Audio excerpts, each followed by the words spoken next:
gotta be selfish in this life, man. If y'all want a crystal, hit the email in the description, man. Like $40 each, man. Milky course straight out the mountains, but you gotta be selfish in this life, man. And I don't care what nobody say. In order for you to even get in a position to help people out energetically, bro, even when it comes to conversation, you gotta be stingy and selfish with your conversation. Because when you think about selfish, people just automatically think like money.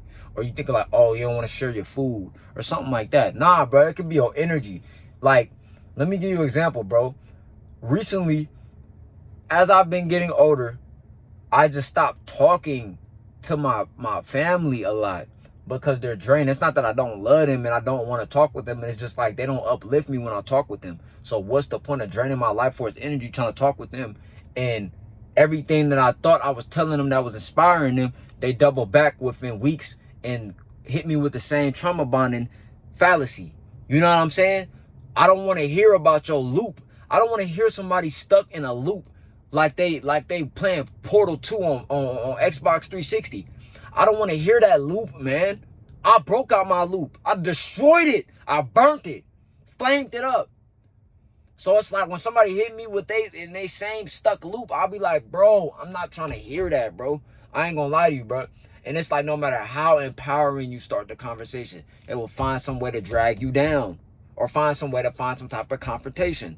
And these are supposed to be your loved ones. Now I realize the devil of low frequency, they got to work through things like your mom, your sister, your family, or your dad, your brother, your uncle. They got to work, or your girlfriend. They got to work, your friends. They got to work through your people that's close to you because you cut out all the distractions. Now, you should have people around you, or your friends should have enough respect that they don't do that, right? So all my friends, they don't do none of that, right? But since I don't have distracting friends, I don't have distracting friend groups and stuff like that, they'll try to use or I don't have distracting things on social media and shit like that. They'll try to use things that's dear to me, like my mom. You know what I'm saying?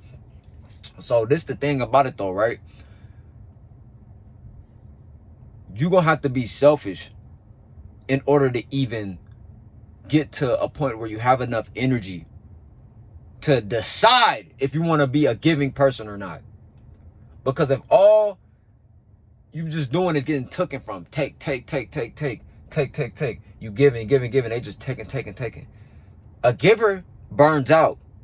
A taker will never burn out, bruh. They'll just keep taking from you. And this person can be disguised and be even your close people. Sad to say, bruh. But they will keep this entity that's in them. I'll be feeling like they under body possession. Right? They made a movie called Invasion of Body Snatchers. Bro, when it comes to the point where this person is just taking, and you notice like they don't feel no type of way about making you feel empty, you got to think about things like this. You got to take things like this into consideration. And it may be because they don't have no energy themselves. Sometimes it don't even be personal. And a lot of people are in survival mode, so they don't even recognize that they're getting hacked and they're this much of a nuisance in your life. Like, I would never be a burden in somebody's life, bro. Ever. Ever. I'd rather us not continue the relationship. I'd rather us never talk to each other again than be in the burden of dealing with somebody because of past experience, I don't care what like excuse we have from still dealing with each other, bro. If it's not healthy, it's not healthy, bro. It doesn't matter who you are, what the title is. And you're going to have to come to a point where you put yourself over anything, because guess what? You got to live through that. You got to keep going. After somebody drain all your energy, you got to keep going in life. You got to figure out what you want to do still. You still got to pursue in life. No matter if this person left you on 0 battery, 10% battery, even if you got people that's in your life empowering you, you still got to live life. You still got to keep going. Because sometimes people, you never notice, like, people be like, well, I got a good support system, support group, and they still be stressed the fuck out. Be like, what the hell? Or they still just be seeming like they just going through the most. Yeah, because you got a bunch of people to trauma bond with, bro. I only want people that's going, honestly, I don't even want to talk about problems with people. The most I'll do is, nigga, I'll talk to ChatGPT before I vent to a person, a human. Because you give people leverage when you vent over them. I mean, when you vent to them, people have leverage over you. Even if they have love for you, they have leverage over you. Because you showed them a point of weakness.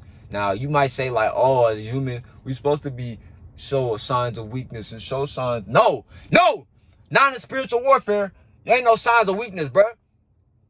Because you don't know who is who out this bitch. So, that's just my opinion on why I think you should be selfish, bro.